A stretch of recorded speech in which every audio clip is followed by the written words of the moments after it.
নম্বর 4 নম্বর 5 নম্বর করে মানুষকে প্রশ্ন করবেন। ওই 5টা সওয়ালের জবাব যতক্ষণ পর্যন্ত আল্লাহর সামনে মানুষ দিতে না পারবে, ততক্ষণ পর্যন্ত আল্লাহ তাবারাক ওয়া তাআলা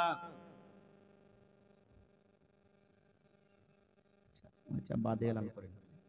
আল্লাহ তাবারাক ওয়া তাআলার সামনে 5খানা যতক্ষণ পর্যন্ত প্রশ্নের উত্তর না দিতে পারবে, ততক্ষণ পর্যন্ত মানুষের এক কদম পা আগে পিছে হটবে না। আজকে আপনি জালসা শুনতে এসেছেন, ইচ্ছা করলে আমি 1 ঘন্টা শুনবো, না করলে আপনি এখান থেকে চলে যাবেন, আপনাকে কেউ বাধা দেবে না। আপনি বাজার গেছেন, 1 ঘন্টা বাজার করলেন, ইচ্ছা করলে আপনি বাজার থেকে চলে যাবেন, কেউ আপনাকে রোকবে না। আপনি আরো দুনিয়ার কোন জায়গাতে যাবেন, ইচ্ছা করতে গেলে আপনি ওখানে দাঁড়ালেন, না হলে আপনি চলে যাবেন, আপনাকে কেউ বাধা দেবে না। কিন্তু মুসলমান, কিয়ামতের দিন এমন কঠিন দিন হবে, এমন ভয়ঙ্কর দিন হবে, দয়ার নবী বলেছেন উম্মত রে, যতক্ষণ পর্যন্ত আল্লাহর সামনে 5খানা তুমি সওয়ালের জবাব দিতে না পারবে, ততক্ষণ পর্যন্ত আল্লাহর সামনে থেকে 1 কদম পা তোমার হিলা ডলা করবে না। তাইয়ার আছেন 5খানা সওয়ালের উত্তর দিতে? তাইয়ার আছেন? কি কি 5খানা প্রশ্ন হবে? এই যে আমি বললাম বুঝার জন্য বলছি, মনে করেন আজকে কিয়ামতের দিন একটা একটা করে আমি আপনাদের সামনে সেই প্রশ্নগুলো রাখবো যেটা আল্লাহ তাবারাক ওয়া তাআলা আমাকে আপনাকে কিয়ামতের দিন জিজ্ঞাসা করবেন। প্রথম সওয়াল, প্রথম প্রশ্ন কি? আল্লাহ রাসূল বলেছেন উম্মত রে, আনুমারিহি ফিমা আফনাহু। আল্লাহ রাসূল বলেছেন উম্মত, কিয়ামতের দিন আল্লাহ তাবারাক ওয়া তাআলা 5খানা সওয়ালের মধ্যে আল্লাহ রাব্বুল আলামিন প্রথম সওয়াল মানুষকে বলবেন, আনুমারিহি ফিমা আফনাহু।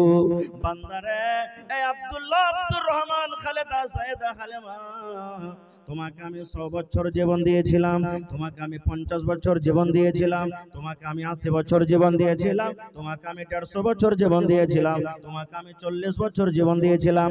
বান্দা বান্দি রে, তুমি তোমার জীবনের হিসাবটা তুমি আমার সামনে দিয়ে দাও। এই জীবনটাকে তুমি কোন কাজে লাগিয়েছো রে বান্দা, এই হিসাবটা তুমি দিয়ে দাও। এই আল্লাহ বলবেন, বান্দি রে, তুমি এই তোমার জীবনটাকে যে আমি আল্লাহ এত সুন্দর তোমাকে জীবনটা আমি দিয়েছিলাম, এই জীবনটা তুমি কোন জায়গাতে তুমি লাগিয়েছিলে, এই বয়সটাকে তুমি কোন জায়গাতে লাগিয়েছিলে রে বান্দা, তুমি দয়া করে হিসাবটা তুমি দিয়ে দাও। তুমি মদের আড্ডাতে তুমি গিয়ে কাটালছিলে, জুয়ার আড্ডাতে তুমি গিয়ে কাটালছিলে, মসজিদে তুমি গিয়ে কাটালছিলে, মাদ্রাসাতে গিয়ে তুমি কাটালছিলে, আল্লাহর ইবাদতে বান্দাগিতে তুমি নিজের জীবনটা কাটালছো, কিন্তু তুমি তোমার মন মতন জীবনটা তুমি কেটেছো। তুমি আল্লাহ রাব্বুল আলামিনের ইবাদত বান্দাগি করে আল্লাহকে সন্তুষ্ট করে তুমি দুনিয়া থেকে এসেছো রে বান্দা, কিংবা আল্লাহকে নারাজ করে তুমি দুনিয়া থেকে এসেছো। বান্দা রে, আমি আল্লাহ রাব্বুল আলামিন তোমাকে আজকে জিজ্ঞাসা করি রে বান্দা, তুমি তোমার জীবনের হিসাবটা আমাকে দিয়ে দাও। আচ্ছা ভাই বলেন তো, সত্য করে বলবেন অন্তরে হাত দিয়ে, আমি আমাকে বলছি, আমরা নিজের জীবনের হিসাবটা আল্লাহর সামনে দিতে পারবো কি? একটু হ্যাঁ না বলেন, পারবো কি? একটু জোরে বলেন, পারবো দিতে কি? পারবো না। খুব আজকে কয় তারিখ হলো ভাই? ফেব্রুয়ারি মাসের 20 তারিখ। গোটা জীবনের হিসাব ধরে রে বন্ধু, আজকে যদি আপনি আমাকে বলেন আর আমি যদি আপনাকে বলি, ও নানা দাদা, গোটা জীবনের হিসাব ছেড়ে দেন, 1 তারিখ থেকে নিয়ে আজকে 20 ফেব্রুয়ারি হয়ে গেল, এই 20 তারিখের মধ্যে কতটুকু আপনি নামাজ পড়লেন, কতটুকু রোজা রাখলেন, কতটি আপনি তেলাওয়াত করলেন, কতটি আপনি গান শুনলেন, কত আপনি দিনের কাজ করলেন, কতটি আপনি দিন থেকে দূরের কাজ করলেন, এই 20 দিনের হিসাবটা দিয়ে দাও। আমার মনে হয় কোনো আমার এমন বন্ধু, কোনো এমন মা, খালা, দাদি দুনিয়াতে নাই যে 20 দিনের হিসাবটা পূর্ণভাবে আমরা দিতে পারবো। পারবো? পারবো না। একটা ঘটনা বলি আপনাদের সামনে। একটা বয়স্ক মানুষ, 80 বছর 90 বছরকার লোক, শরীর অসুস্থ, হসপিটালে গেছেন। যারা এমার্জেন্সি পেশেন্ট থাকছে তারাকে আইসিইউতে ভর্তি করে, শ্বাস নিতে অসুবিধা, শ্বাস নিতে পারে না, তখন ওকে আইসিইউতে ভর্তি করে, নাকে অক্সিজেন লাগা হয়। এটা জানছেন আপনারা না? করোনার টাইমে অক্সিজেন খুঁজে পাওয়া যাচ্ছিল না। তো যারা আইসিইউতে ভর্তি থাকে ওর বিল বেশি, টাকা বেশি বনে, ওখানে ইমার্জেন্সি পেশেন্টকে রাখা হয়। এক 80 বছরকার বুড়া, ওকে ইমার্জেন্সি পেশেন্ট, শ্বাস নিতে অসুবিধা, শ্বাস নিতে পারে না, আইসিইউতে ভর্তি করে রেখেছে। ধরেন আজকে বেলা 4টার সময়তে ঢুকলো, ঠিক সকাল বেলা 8টাতে ওকে বের করে দেওয়া হলো, বাবজি আপনি এখন ভালো হয়ে গেছেন, আপনি এখন বাড়ি যেতে পারেন, ডাক্তার সাহেব ছুটি দিয়ে দিলেন। এবার ওই বয়স্ক লোকটা বলছেন পেশেন্ট, ডাক্তার বাবু আমার বিল কত বললো? এবার ডাক্তার সাহেব বলছেন যে বাবজি এই আইসিইউর একটু, এই হসপিটালের চার্জটা একটু কড়া, তো আপনি 4টাতে ঢুকেছেন, আজকে সকাল 8টাতে বের হলেন, তো মোটামুটি 12,000 টাকা দিলে আপনার হয়ে যাবে। এবারে যেমনই কথাটা শোনা, ওই বুড়া লোকটার চোখ দিয়ে পানি ঝরতে শুরু হয়েছে, কাঁদতে শুরু হয়েছে, কাঁদতে কাঁদতে দাড়ি দিয়ে পানি ঝরতে শুরু হয়েছে। এবার ডাক্তার সাহেব বলছেন বাবজি আপনি কি টাকা দিতে পারবেন না? গরিব মানুষ বলে আপনি কাঁদছেন, আপনার ফিসটা বেশি হয়ে গেছে নাকি? যান 2000 টাকা মাফ করে দিলাম, 10,000 টাকা আপনি দেন।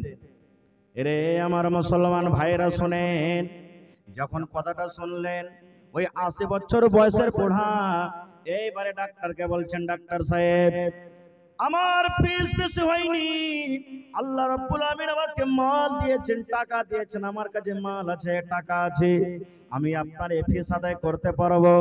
এবারে ডাক্তার বলছেন তবে কেন কাঁদছেন, আপনার চোখে কেন পানি ঝরে?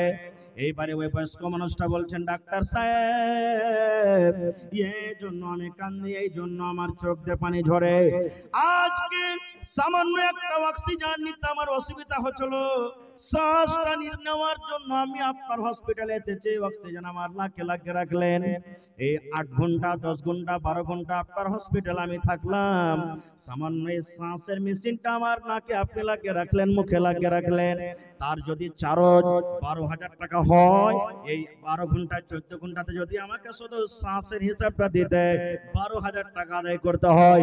ডাক্তার সাহেব যেদিন থেকে আমি দুনিয়াতে জন্ম নিয়েছি, যেদিন থেকে আমি দুনিয়াতে এসেছি, সেদিন থেকে নিয়ে আজকে আমার বয়স 80 বছর হয়ে গেল।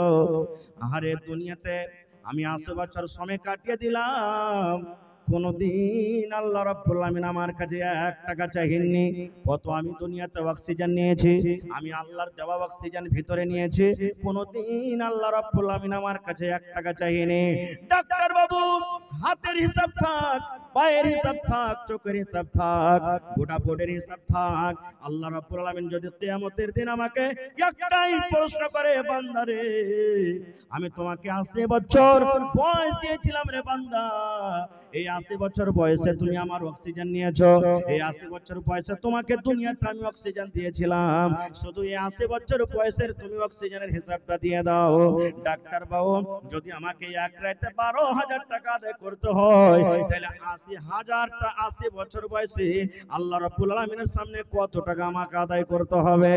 এই জন্য আমি কান্দি, এই জন্য কান্দি ডাক্তার বাবু, এই জন্য আমি আল্লাহ তাবারক ওয়া তাআলার আমি শুকরিয়া আদায় করি যে আল্লাহ তাবারক ওয়া তাআলা অক্সিজেন কত বড় নিয়ামত আমাদেরকে দান করেছেন।